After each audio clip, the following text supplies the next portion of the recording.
Hello, ladies and gentlemen. Welcome to another edition of Mr. Merrigan's Moments in Geography. I want to welcome you back. Today we're going to wrap up talking about Southwest Asia. For my students, this is wrapping up, if you're following along in your textbook, Chapter 18. Let's see what we're going to be able to do today. What are those learning targets? We're going to be able to identify and describe the physical, the economic, and the cultural traits of Iraq.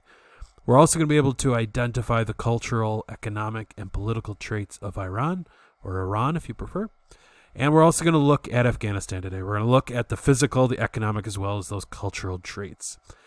All right, let's kind of get our bearings here geographically, so to speak. So if you just watched the last video, we were talking about the Arabian Peninsula. So we're east of that now and northeast, depending on which nation we're talking about. As far as our central Asian republics from our last unit, we are south of those. So we're again going to be talking about Iraq, Iran, and Afghanistan today. But let's start with Iraq. So for my world history fans, and just for everybody in general, Iraq plays a really important role in world history.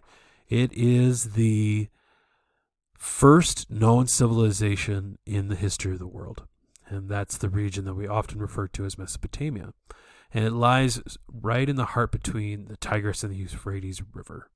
And it's because of that that we have the civilizations that we have today. So certainly a very important as far as the history of the world. Economically today, you'll see wheat, you'll see barley, dates, as well as rice are grown here.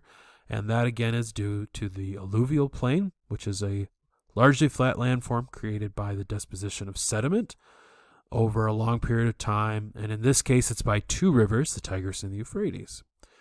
Economically, oil is still very much a major export. And let's take a look at production here. So what we're looking at is the incremental OPEC crude production capacity from the years of 2013 to 2019. And for my listeners, will remember that OPEC is our oil producing nations, so that have collectively come together. So we can see Iraq is right up here on the top. We can see that they've seen that incremental increase in those years is the highest.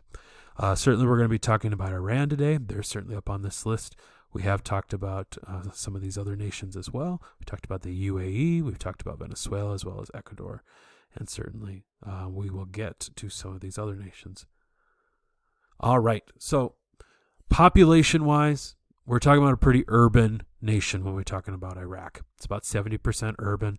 Our capital city is Baghdad.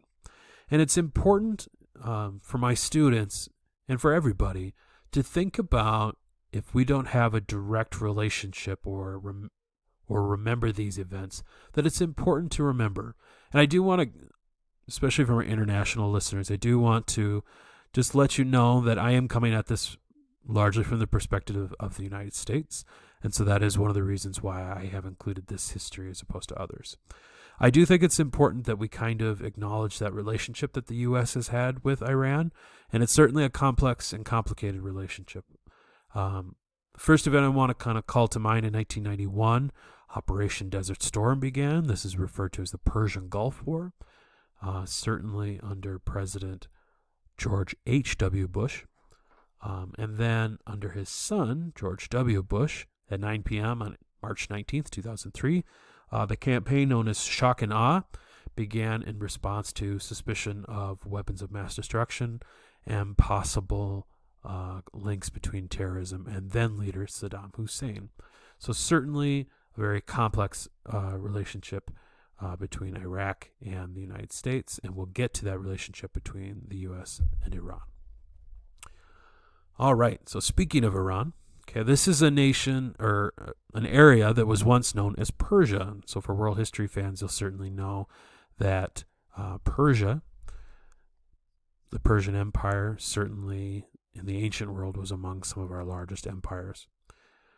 For my U.S. listeners, just to give you a size comparison, we're talking about a nation that's roughly the size of the state of Alaska. So pretty good size.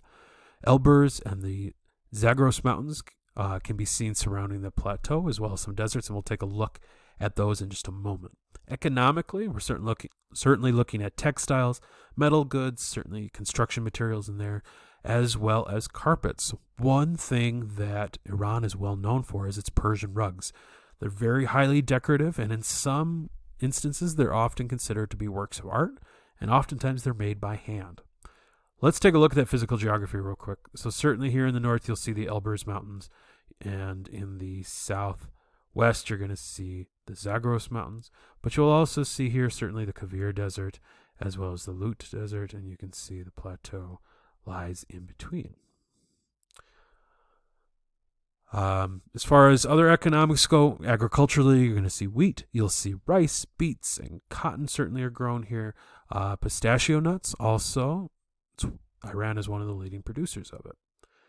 As far as the Iranian people go, this is a predominantly Muslim nation. About 99.4% of the population are Muslims, which means they follow the faith of Islam. And unlike Saudi Arabia, who we talked about in our last video, the people of Iran are largely a Shia population. In fact, Iran has the largest Shia Muslim population in the world. So certainly Saudi Arabia and Iran would be on opposite sides of as far as their majorities go, on the perspective of the rightful heirs to Islam. Population-wise, we're talking about a population that, as of 2017, was roughly about 81 million people. And our official language here in Iran is Farsi, which is sometimes referred to as Persian, which again, given the history of Iran, makes a lot of sense. Government-wise, it is important to note that up through about January 16, 1979, that Iran was ruled by a series of kings, and those kings were known as Shahs.